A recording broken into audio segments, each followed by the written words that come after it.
nataka nizungumze issue moja ambayo inaendelea.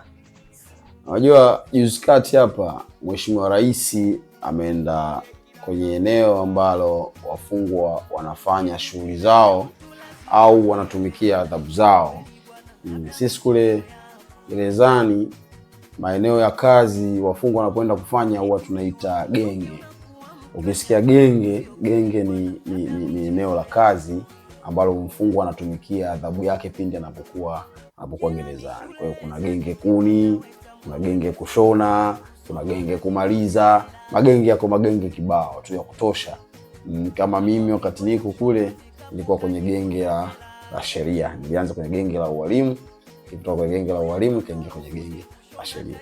Sasa hapa nataka kutoa ushuhuda kwa sababu yule aliyoko kule ndani hawezi kusema, bahati mbaya na Mheshimiwa Rais naye anaweza aseme, lakini sisi Anti-Criminality Trainers Foundation, yani Antrafu, kwa sababu baadhi yetu ni watu ambao tulipitia katika misukosuko ya kule, tuna uwezo wa kusema chochote. Yule anaitwa Lista.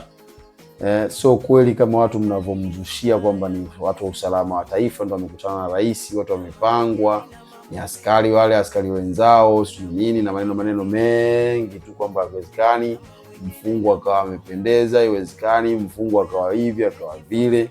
Ndugu zangu, hata upendezeje ufungwa kwanza hukutoki. Mfungwa ni mfungwa, au amependeza hajapendeza, mfungwa ni mfungwa, na gereza halijawahi kuwa zuri. Na ukitaka kujua gereza sio zuri, hebu jaribu kufikiri kwamba umefungiwa hivi, hauna uhuru, unapangiwa kuamka, unapangiwa kulala, unapangiwa kufanya kazi, unapangiwa pa kwenda, unapangiwa kila kitu na mtu mwingine ambaye sio wewe tena, mtu ambaye ulizoea kuwa na ratiba zako, sasa unapewa ratiba na watu wengine. Ile ni hali ya kifedhea, ya kufedhesha, hali ya kifedhuli, inafedhulisha, lakini sio hali kabisa ya kusema unaiombea au unasema bana yule mfungwa amevaa zile nguo tu, sio mfungwa yule. No. Lista mimi namjua, Lista ni mfungwa.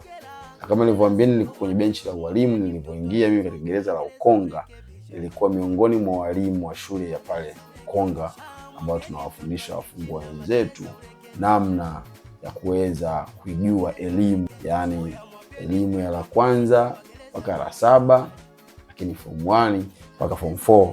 Kwa mimi nilikuwa pale, nilikuwa mwalimu, na bahati nzuri au bahati mbaya nilisogea nikawa makamu mwalimu mkuu au mwalimu mkuu msaidizi wa shule hiyo.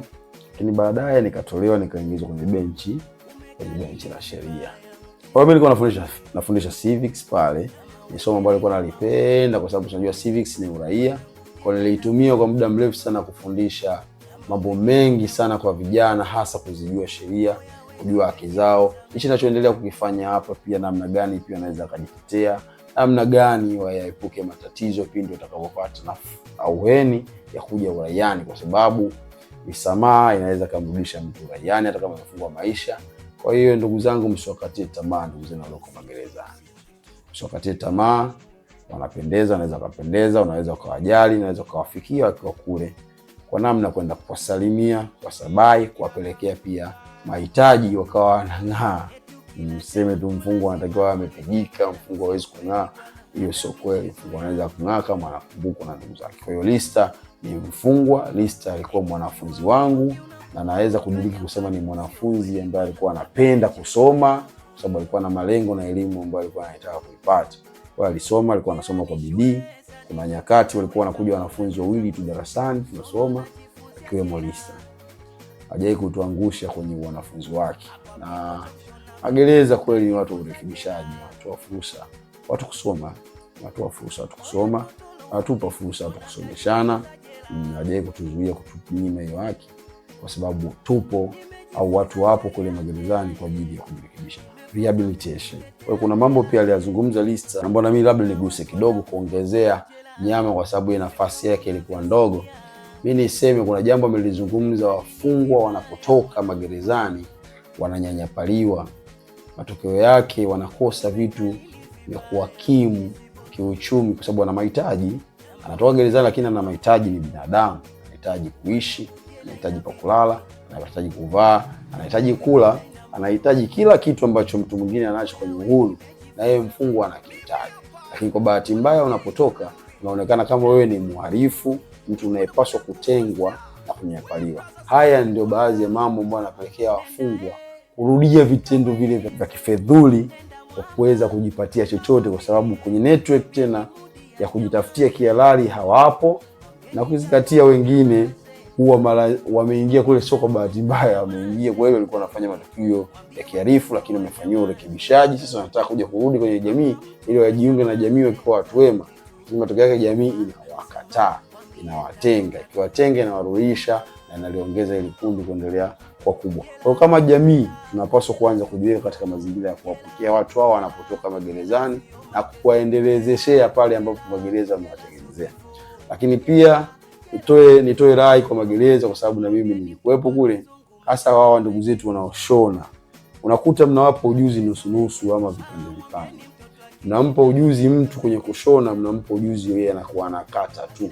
Mimi nao marafiki zangu walikuwa wanakata tu. Sasa wametoka hajui kushona, ila anajua kukata. Atapata wapi mtu ambaye anajua kushona amweke yeye anayejua kukata ili aweze kufanya kazi? Umeona hiyo moja. Lakini kuna mtu anajua kushona, kukata hajui. Atashona nini sasa na kukata hajui? Kuna watu mmeweka kazi yao ni kukata nyuzi tu, kurekebisha vifungo, sio kufanyaje, wanaitwa kumaliza. Kwa hiyo wao ndio wanatumikia hapo adhabu. Mtu anatumikia hapo miaka yake 20, miaka 30, akitoka anajua kukata kata vinyuzi tu. Huku nje application yake inakuwa haipo. Matokeo yake inakuwa mmempeleka mtu, mmetaka kumfanyia rehabilitation, lakini mmemfundisha kitu nusu ambacho akija huko mtaani hana matumizi nacho. Na bahati mbaya hakuna utaratibu wa kuwakutanisha hawa watu wanaotoka kule ili waweze kukutana hapa. Kama kuna mtu anajua kukata, wengine wanajua kushona, basi wakae sehemu moja waweze kufanya kazi kwa pamoja. Kwa hiyo tuna changamoto ya namna hiyo. Kwa hiyo magereza mnaweza mkaangalia namna gani mnahakikisha mtu anakuwa na ujuzi kamili, akitoka kwa ni fundi cherehani kweli, anaanza nguo kuikata, anakuja anaishona, anaifanyia finishing wanaita kumaliza, mpaka inakuwa nguo kwenda kwa mteja ili aweze kuivaa. Ili akitoka huku hata akipewa cherehani au akiomba cherehani, basi kazi ionekane. Na mimi naamini kuna mafundi wazuri na kuna ujuzi mzuri sana unatolewa kwa magerezani kuliko watu wanavyodhani.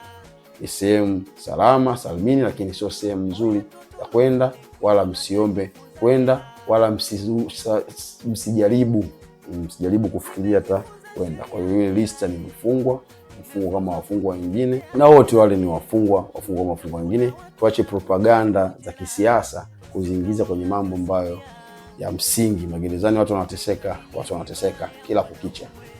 Watu wanateseka sana. Yapo mambo mengi tutawapeni sisi kama Antrafo, Anti-Criminality Trainers Foundation, ili mpate kulijua gereza, na mjue ni namna gani ambavyo mtu upaswe hata kufikiria kwenda, wala upaswe hata kupata amani kwa nyuma ya nondo. Lakini kama unaye ndugu yako yuko kule, una jamaa yako yuko kule, nenda ukamuone. Hakika ni faraja kubwa, utamtia nguvu mpya, atakuwa anaendelea kupambana na kumuomba Mungu ili apate kutoka.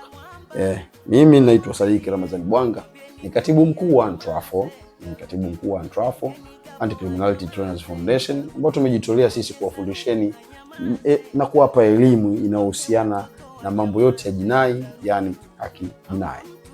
Tunapatikana kwenye namba za simu ni 06789101, 06789101.